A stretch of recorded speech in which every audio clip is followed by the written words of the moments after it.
bold moves. Make your mark. Make the difference.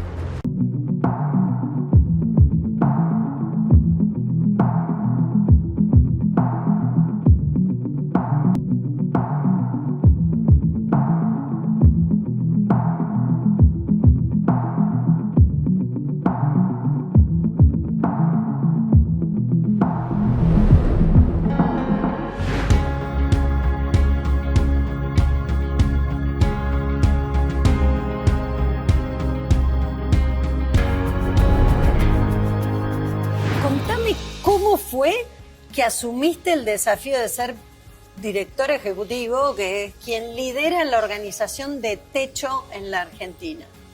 Bueno, yo estaba volviendo de una etapa afuera, que estuvimos trabajando en un proyecto allá que lanzó el Papa Francisco, y cuando volví a la Argentina estaba Techo buscando director ejecutivo.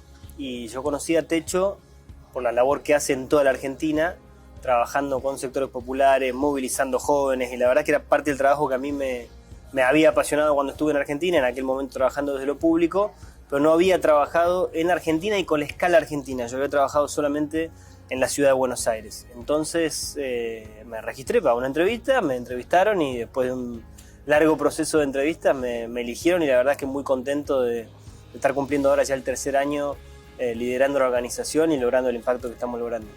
Contame cómo está estructurada Techo en la Argentina, porque el logo es muy visible y ustedes hacen alianzas con tantas organizaciones que quieren sumarse a ayudar a que haya menos personas viviendo en condiciones extremas de pobreza. Así es, nosotros decimos que trabajamos de que nadie vive en un piso de tierra. En Argentina lamentablemente sigue habiendo familias que están viviendo en la tierra, familias cuyo baño es el patio de su casa, cuyo techo es una chapa que se llueve, cuyas paredes muchas veces son sábanas que ponen separando un ambiente de otro, pero en realidad no hay dos ambientes, hay un solo ambiente para toda la familia. Y Techo construye ya hace 20 años viviendas que le permiten a la familia salir de esa situación de miseria y dar el primer paso para poder desarrollarse, para poder crecer. Y lo hacemos movilizando jóvenes. Movilizamos todos los años miles y miles de jóvenes que vienen a construir viviendas con nosotros. Estamos en todas las regiones de la Argentina, con oficina en más de 12 provincias, trabajando codo a codo con los jóvenes, con los vecinos de los barrios populares para construir viviendas y trabajar también en infraestructura. Nosotros construimos luminarias, a veces hemos asfaltado calles, o sea, hacemos lo que hay que hacer para que la gente pueda estar bien parada en la vida y pueda con su propio esfuerzo salir adelante y tener un mejor pasado.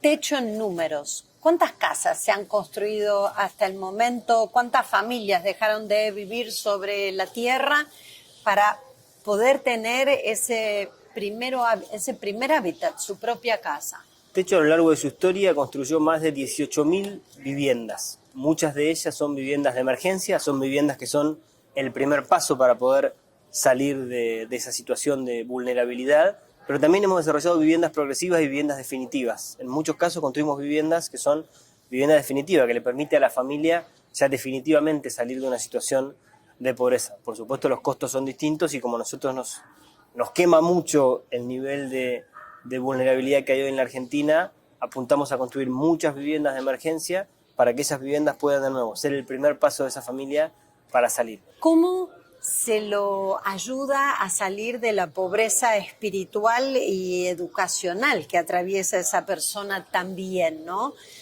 Para poder realmente tener un progreso y lentamente reinsertarse en la sociedad? Lo primero que creo que hay que remarcar es que toda persona que vive en un barrio popular, o sea, la gran mayoría de los vecinos y vecinas que viven en barrios populares, que viven en villas, quieren salir adelante, quieren tener un trabajo, quieren pagar por sus servicios. Nos lo encontramos todo el tiempo. No me cruzó todavía ni una persona que me diga, no, yo quiero cobrar un plan social y quedarme tirado en mi casa. Eso es un mito que hizo mucho mal también con respecto a los sectores populares. No es que hay que educarlos para que quieran trabajar. Quieren trabajar, lo que pasa es que no hay trabajo. Quieren salir adelante, lo que pasa es que les queda muy lejos la posibilidad de salir adelante. Nosotros siempre decimos, por ejemplo, que una persona no puede ser libre si no tiene un techo que lo proteja de la lluvia. No puede ser libre y no puede hacer un esfuerzo que valga la pena tiene que tener si sus cada vez que hace necesidades frío básicas. se enferma. Y por eso siempre decimos, para que el esfuerzo, por ejemplo, educativo que hacen muchos estados provinciales, municipales, el Estado Nacional o muchas ONG que trabajan con educación. Para que eso tenga sentido, el chico que va a esa escuela tiene que poder volver a una casa que esté bien.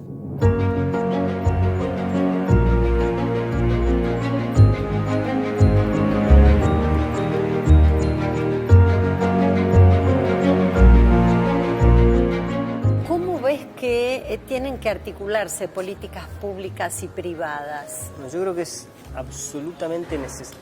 No hay ningún problema grande que tenga la Argentina que lo resuelva o solo el sector privado, o solo el Estado, o solo la sociedad civil. Todos estos discursos que hay ahora de que por un lado te dicen el Estado te salva y por otro lado te dicen hay que romper el Estado y el sector privado va a resolver todo, no hay que ser muy genio para darse cuenta que los dos discursos no nos llevan a ningún lado. En general lo que necesitamos es un Estado que, bueno, la avenida del medio está muy mal vista en Argentina. Yo lo que diría es necesitamos lo mejor de todos los mundos. Necesitamos lo mejor del Estado, regulando y generando los incentivos para que lo que se produce y la forma en que se produzca contribuya también al bienestar social y ambiental de los argentinos. Necesitamos lo mejor del sector privado, que tiene que ver con la innovación, con generar valor económico, con generar trabajo, con traer talento al argentino, con desarrollar el talento argentino. Y necesitamos lo mejor de la sociedad civil también, que muchas veces es quien está en terreno con el conocimiento exacto de qué es lo que está pasando en cada uno de los lugares donde queremos trabajar. Juntando esas tres cosas, es posible trabajar los grandes problemas de la Argentina. Si seguimos pensando por separado, el sector privado por un lado, el Estado por otro y la sociedad civil por otra, no hay manera de que problemas como la calidad de la educación, el hecho de tener una política de vivienda a escala puedan ser resueltos.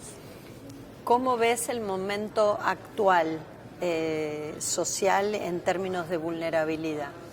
Yo creo que es un momento difícil de la Argentina, frase que lamentablemente podría haber dicho en cualquier año dentro de los últimos 15 o 20 años y hubiera sido real. Pero sobre todo hace más de 10 años que Argentina no crece de manera sostenida y eso tiene un impacto directo en los sectores populares. En los últimos meses, la baja de la inflación que veníamos viendo, por supuesto que impacta positivamente y disminuye los niveles de pobreza y creo que es muy importante decirlo desde el sector social, o sea, con una macroeconomía desordenada y con una inflación disparada como teníamos, a los primeros que le hacemos mal es a los sectores populares.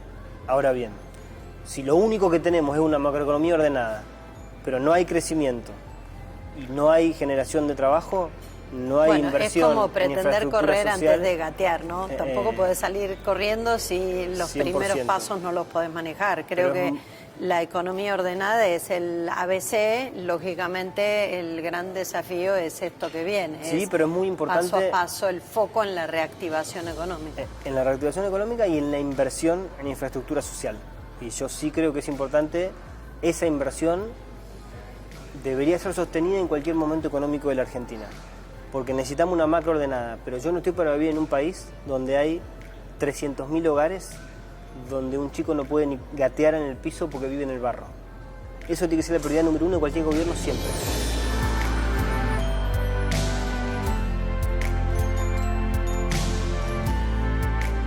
Naciste en General Pico, de padres agrónomos, cerca del campo. ¿Me contás cómo te fuiste a estudiar a Harvard?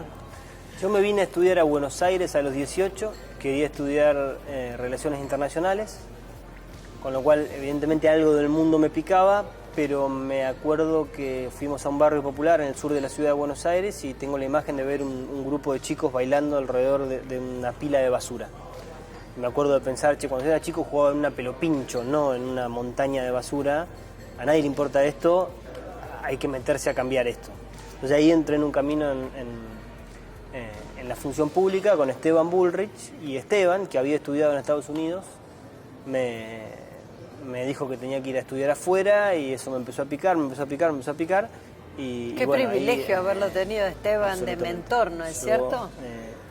Esteban no solo me instó y me promovió a ir a estudiar a Estados Unidos, sino que además a mis 19 años me empezó a juntar con gente muy muy importante de la Argentina, acompañándolo a él a reuniones solo para aprender, y después me ayudó a juntar la plata para poder estudiar, y después siempre me me peleó mucho y me mentoreó mucho cuando pensaba que yo estaba haciendo algo que estaba mal y al día de hoy, cuando voy a charlar con él, es siempre una fuente de sabiduría. ¿Qué aprendiste de él? Una de las cosas que aprendí es la importancia... Se habla del liderazgo, ¿no? Bueno, en el liderazgo la importancia de líderes que tengan visión y que puedan inspirar. Esteban era un tipo que veía con claridad bien lejos y movilizaba equipos en torno a ese objetivo y poder inspirar equipos, no siempre inspirar en torno al propio carisma. Para ser inspirador no hay que ser el que mejor da discurso, el que mejor comunica. A veces es despertando el potencial en cada uno de los miembros del equipo para que puedan ser los que... Pero sí entendía la importancia de poner la visión allá lejos y de generar marcos para que la gente pueda sentirse inspirada atrás de ese objetivo. Y de hecho, digamos, casi todas las personas que han liderado procesos potentes en términos educativos por lo menos 10 años en Argentina, casi todos venían de sus equipos, de gente que había trabajado con él. ¿Y qué aprendiste en Harvard? Una de las que más recuerdo siempre es la apertura a la diversidad. Yo que venía del interior y de General Pico, cuando llegué a Buenos Aires me pareció una ciudad abierta, diversa, con mucha gente. Cuando llegué a Boston y vi lo que era una ciudad, sobre todo donde está Harvard, que está también el MIT, varias universidades más, muy global, y empecé a interactuar con gente de distintos lugares. De India, de China, de Japón. En nuestro grupo de amigos había una china, una rusa, una pareja pakistaní, una uruguaya, un colombiano. Esa mezcla a mí me dio la pauta de que siempre hay que tratar de parar la pelota y ponerse en lugar del otro para entender desde dónde habla, desde dónde siente, por qué está diciendo lo que está diciendo. Eso es empatía, ¿o no? Sí, 100%. Que es un valor y una palabra tan depreciada, desgraciadamente.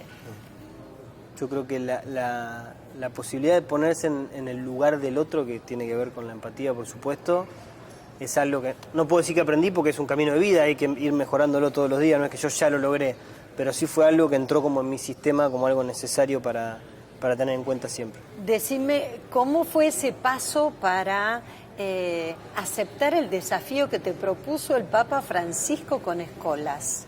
¿Y en qué consistió ese proyecto, no? Porque no me imagino algo más desafiante que poner tu trabajo al servicio del Papa Francisco.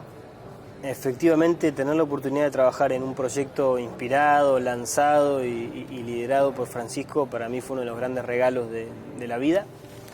El Papa acababa de lanzar Fratelli Tutti, que es una de sus encíclicas, creo yo, más potentes, y le había encomendado a José María del Corral de Escolas el armado de una escuela para jóvenes líderes políticos.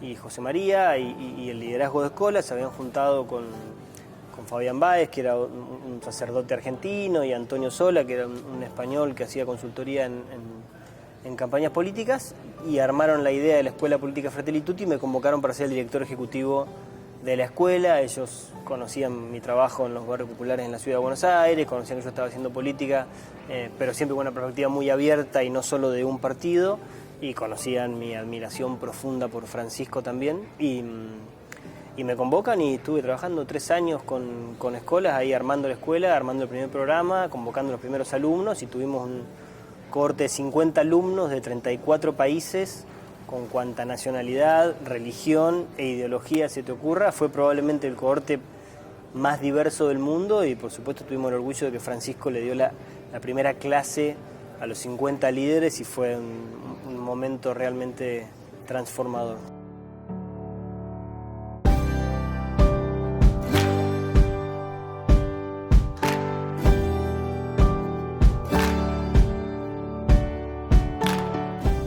Con la muerte de Francisco se perdió un perfil de líder que tenía una cosmovisión geopolítica, internacional y social única, ¿no?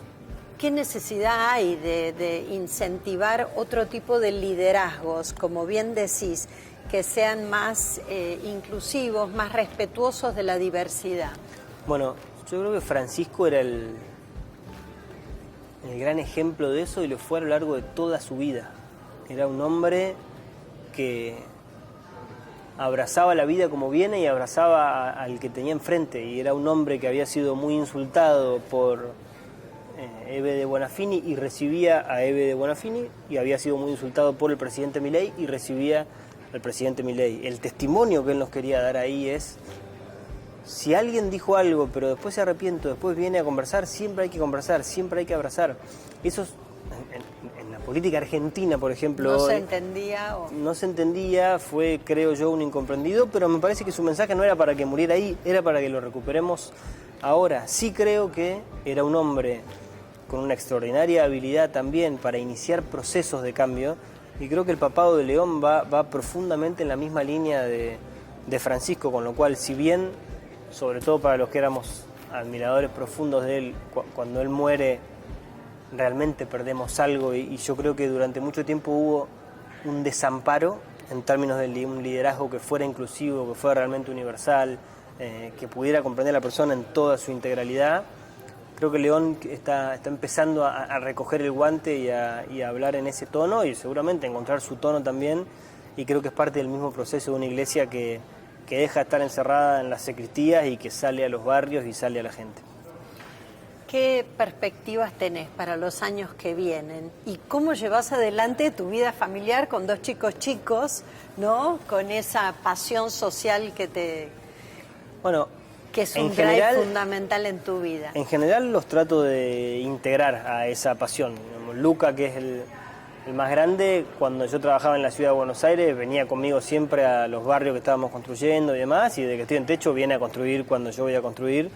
Ya hemos recorrido varias provincias de la Argentina construyendo, y es parte de la vida, y a Teo le pasará lo mismo cuando crezca un poquito más. Y en lo que viene, yo estoy terminando mi 3er año en Techo, muy contento con eso. Tenemos todavía varios desafíos por delante que quiero empujar, y una vez que termine la etapa de Techo veremos si es momento de volver a lo público o tal vez de trabajar también un tiempo en el sector privado. Hay algo que creo que antes pensábamos las carreras de una manera muy unidimensional, ¿viste? Era, tipo, arrancabas en una empresa y 30 años era como después la estabas... línea recta de un tren. Bueno, ahora creo que son ya mi generación está combinaciones muy abierta a combinar, a los así que cambios. cuando venga la próxima etapa veremos, pero muy abierto a lo que pueda surgir.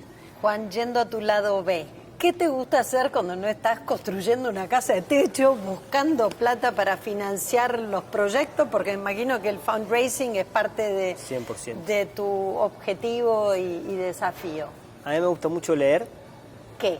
y caminar a la naturaleza. Leer, por ejemplo, ahora estoy leyendo poesía, más que nada. Estoy leyendo un italiano, Henry de Luca se llama, que además es alpinista, y ahí conecto mi otra pasión, no el alpinismo, pero sí caminar en la montaña. O sea, yo... si no estaría trabajando por lo que trabajo, que me apasiona y por eso estamos acá, estaría viviendo en algún lugar cerca de la montaña y viviría subiendo y bajando montañas. Pero haciendo trekking, no Trekking. Escalada, no querés llegar a escalar en la Concagua, ni en Justo en la Himalaya. justo en la Concagua no necesitas hacer escalada, con lo cual es algo que ya estamos empezando a hablar con mi hijo, que también camina conmigo, y estamos ahí viendo si es viable o no, pero tenemos que sacar permiso en casa, todavía no lo tenemos. Qué bien. ¿Tu mujer también trabaja en algo social? Mi mujer trabaja en una compañía que se llama Dale Play, que es la empresa que ha hecho explotar y acompañado el crecimiento de los artistas jóvenes, Bizarrap, Duki, Nicki Nicole, y ella lidera el área que está orientando todo lo que hace la compañía a que tenga impacto social, impacto ambiental positivo. Con lo cual estamos conectados con el mundo de lo social, pero ella trabaja hoy en el mundo privado. Qué bueno. Hablaste del impacto ambiental. ¿Qué tenemos que hacer para tener conciencia de que el cambio climático no es una frase hecha, sino sucede, y a quienes más impacta es a los más vulnerables? Yo creo que lo primero que hay que hacer es salir y ver cómo la temperatura cambió entre la semana pasada y esta, con la radicalidad que cambió, o mirar la periodicidad con que se están dando ejemplos de grandes inundaciones, grandes temporales, o cómo están disminuyendo. Los que nos gusta la montaña, vemos los glaciares. Cuando yo fui a ver el Perito Moreno la primera vez, era mucho más grande de lo que es ahora. Es tan simple como eso, y es mucho más grave el achicamiento de lo que iba a ser. Esos son ejemplos concretos para el que no quiera confiar en que no hay paper realmente científico y de distintas universidades, más de izquierda, más de derecha, que digan que hay un fenómeno que es el cambio climático, que tiene como una de sus grandes causas la manera en que producimos los seres humanos, y que si no cambiamos la forma en que producimos y consumimos, estamos jodiendo la vida a nuestros hijos y a nuestros nietos. O sea, Estamos ahí hipotecando es el muy planeta importante genuinamente. pensarlo para abajo. O sea, ¿tenés hijos? ¿Querés tener hijos? ¿Querés tener nietos? ¿Querés que tu hijo pueda salir y respirar aire o querés que ande con un barbijo? Porque si no hacemos nada va a tener que salir con un barbijo. ¿Qué Argentina estás trabajando para construir? Una Argentina donde cada niño que nace pueda desplegar todo su potencial. A mí me quema que en Argentina hoy 1 de cada 2 chicos que nace en situación de pobreza o cerca de estar en situación de pobreza. Yo quiero una Argentina donde cada chico que nazca pueda con su propio esfuerzo y con su propia potencia desplegar su potencial. Yo estoy orgulloso de ser argentino y de vivir en el país que vivimos. Creo que este país tiene una potencia infinita para desarrollarse, para crecer en el mundo de la cultura, del ambientalismo, de el poder disfrutar de lo que la naturaleza nos dio, de la producción, de la tecnología, pero no hay manera de que eso realmente nos realice si dejamos la mitad del barco afuera del barco. Juan Maqueira, gracias por esta entrevista. Muchas gracias por la invitación.